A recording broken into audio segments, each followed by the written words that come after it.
हुकूमत पाकिस्तान ने ईरान में मुख्तलिफ जराइम में मुलव्वस पाकिस्तानी शहरियों के पासपोर्ट ब्लॉक करने का अमल शुरू कर दिया है। हुकूमत ने ईरान में मुख्तलिफ जराइम में मुलव्वस 10,050 पाकिस्तानियों के पासपोर्ट ब्लॉक कर दिए। मजीद जान लेते हैं डॉन न्यूज़ के नुमाइंदे अब्दुल्ला मोहम्मद से। अब्दुल्ला, आगाह कीजिएगा।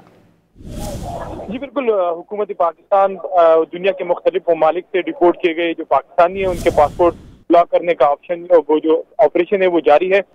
और अब हुकूमत ने ईरान में मुख्तलिफ जराइम में मुलव्वस पाकिस्तानी के पासपोर्ट ब्लॉक करने का अमल शुरू कर दिया। हुकूमत ने ईरान में मुख्तलिफ जराइम में मुलव्वस 10,050 पाकिस्तानियों के पासपोर्ट ब्लॉक कर दिए।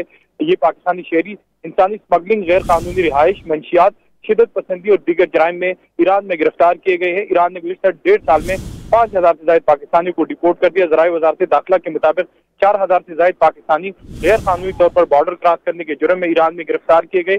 जराइम में मुलव्वस पाकिस्तानी शहरियों के खिलाफ कानूनी चाराजोई जो है वो पाकिस्तान में शुरू की जाएगी। ज़राए के मुताबिक जराइम में मुलव्वस पाकिस्तानियों के पासपोर्ट 5 और 7 साल के लिए ब्लॉक किए गए। जी बहुत शुक्रिया अब्दुल्ला मोहम्मद, आपने इस हवाले से आगाह किया।